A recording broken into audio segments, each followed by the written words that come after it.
Ďakujem pekne, pani predsedajúca. Vážený pán podpredseda Európskej komisie, kolegyne a kolegovia, potravinovú bezpečnosť v rozvojových krajinách, osobitne v niektorých častiach Afriky, treba považovať za výzvu, ktorú treba urýchlene riešiť.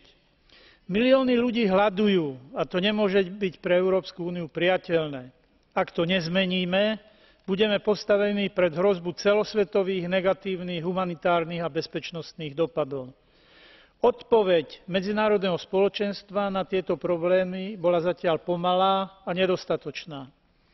Treba, aby členské štáty EÚ zásadne posilnili svoju účasť na transformácii humanitárnej pomoci na pomoc a politiku rozvojovú, predovšetkým čo sa dotýka rozvoja poľnohospodárstva a vidieka.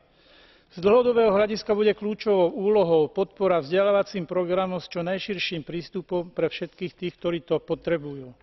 Spustenie týchto regulárnych vzdelávacích programov by mohlo poslúžiť ako účinný prostriedok, ktorý by pomohol vyriešiť túto slepú uličku a zamedziť jej opakovaniu. Ďakujem pekne.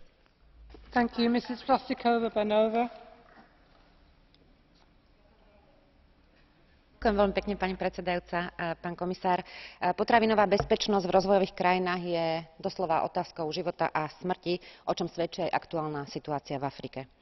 Morálnou povinnosťou Únie je konať a zvoliť správny spôsob pomoci.